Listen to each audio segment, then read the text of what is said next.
So here we have a very typical stainless steel fabrication. This is a handrail or a balustrade, made up of very different many sections of stainless steel, but ones we're going to concentrate on here are these three here, which are made of box section. You can see on this box section we already have a linear scratch which came from the factory when this was actually manufactured. But the problem is we now have a weld here and we have a weld here. What we need to do to make this look much better, or make it look like one piece of steel, is we need to remove this weld first of all. But by doing that, we're going to create some rotary scratches and some damage on here. What we need to do once we've done that is put back this linear scratch and make it look seamless, as we said before. So to do that, we need a special machine called a Satinex machine. So this is a variable speed grinder set to run at very low speeds, down as low as 1000 RPM. And on these we use Satinex wheels. Now these are a different kind of wheel. This one, to start with, on the first stage, is interleaved. So we have a 1-to-1 ratio of hand-pad BearTex material in coarse grade alongside a flap of coated abrasives in grit 60.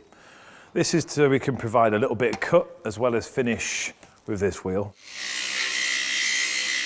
So it does a couple of jobs. We can get a good finish and we can remove all of the surface imperfections with this.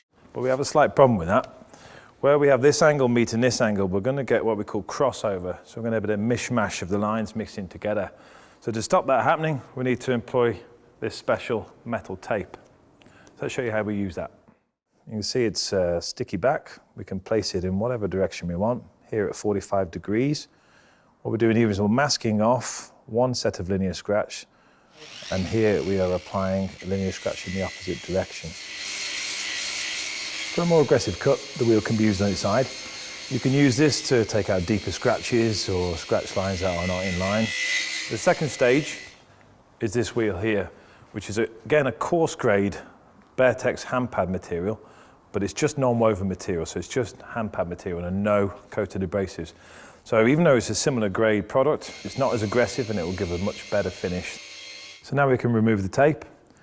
Clearly you can see the two directional lines defined by what we call a mitered joint. So here we have the finished product. You can see the linear finish in this direction, the linear finish in this direction, and the linear finish in this direction. What's most important are these lines here, where we use the metal tape to mask off one direction of lines to the other. So you've got a very defined line separating these. Makes it look very good, I think.